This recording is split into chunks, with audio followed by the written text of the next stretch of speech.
Hey guys, শুভ সন্ধ্যা। কেমন আছো সবাই? আশা করি সবাই ভালো আছো। আর তোমাদের আশীর্বাদে বলো বা ভগবানের আশীর্বাদে আমি আগের থেকে অনেকটাই ভালো আছি। তো আমি এখন যাচ্ছি মেজো বোনের বাড়িতে। ওদেরকে বললাম আর ঘরে থাকতে ভালো লাগছে না, চল না একটু ঘুরে আসি মেজো বোনের বাড়ি থেকে। তো বললো ঠিক আছে চল। তো হঠাৎ করে দেখলাম রাস্তায় ভুট্টা বিক্রি হচ্ছে, আমারও খেতে ইচ্ছে করছিল একটু। তারপর আমরা তিনজনে একটু ভুট্টা নিয়ে ভুট্টা খেয়ে নিলাম। এর আর তিনজনের এখানে দেখো মধ্যে শুভঙ্কর লাস্ট ভুট্টা খাচ্ছে, ফিনিশিং এ আর শেষ শুভঙ্করের করছে ভুট্টাটার মধ্যে শুভঙ্কর। লঙ্কা দিয়েছিল। হ্যাঁ, ওটা ভীষণ আর ভীষণ তোমরা ঝাল বলো লাগছিল। শুভঙ্করের হাতে আর ওই ভুট্টাটা জন্য দেখে ওরকম কেমন। ভাবে লাফাচ্ছিল।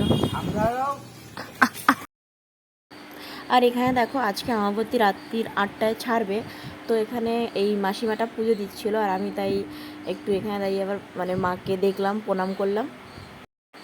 তারপরে চলে আসলাম আমরা আমাদের গন্তব্যে, যেখানে আমাদের আসার কথা। সেটা হচ্ছে আমার মেজো বোনের বাড়ি। তো চলো মেজো বোনের বাড়িতে গিয়ে দেখা যাক ওদেরকে খুঁজে পাওয়া যায় কি না। ঠিক আছে।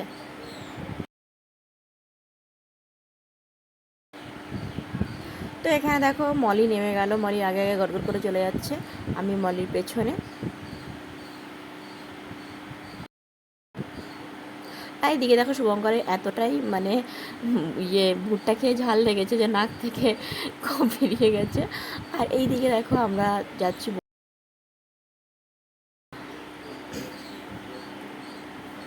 এখানে বোনের ঘরে ঢুকলাম।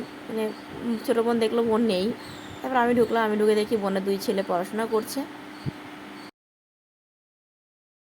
তারপরে মেজো বোন পাশের বাড়িতে গেছিলো, সেখান থেকে আসলো। তারপর আমরা সবাই মিলে বসে একটু আড্ডা মারছিলাম, আমি, মেজো বোন, ছোটো বোনের বর, মেজো বোনের ছেলে, আর মেজো বোনের হচ্ছে যা।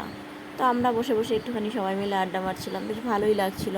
অনেক দিন পরে আমি অ্যাকচুয়ালি ঘর থেকে বেরিয়েছি, তার জন্য। আর আমাকে দেখে তো বুঝতেই পারছো কতটা আমি বেরিয়েছি।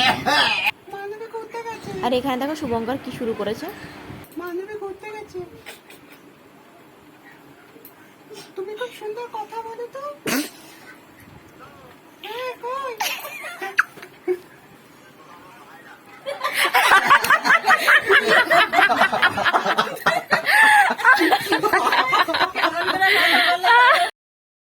তো আমরা ঘর থেকে বেরিয়ে আসলাম, বেরিয়ে এসে ওদের ওই পেছনের দিকে একটা মাচা করা ছিল, সেখানে গিয়ে কিছুক্ষণ বসলাম। বেশ হাওয়া দিচ্ছিলো বাইরের হাত থেকে। তো ওখানে বসে কিছুক্ষণ আমরা আড্ডা মারলাম, গল্প করলাম, বেশ ভালোই লাগছিল। আর মলি এখানে সেলফি নিচ্ছে। তো এখন আমাদের বাড়িতে যাওয়ার সময় হয়ে গেছে, আমি বাড়ি যাব। এর মধ্যে দেখো আমার মেজো বোনের বা চপ নিয়েছে, আর আমি তো চপ খাবো না, তোমাকে সাজছিল, ওরা খাচ্ছিল। চলো টাটা, ভিডিওটা এই পর্যন্তই।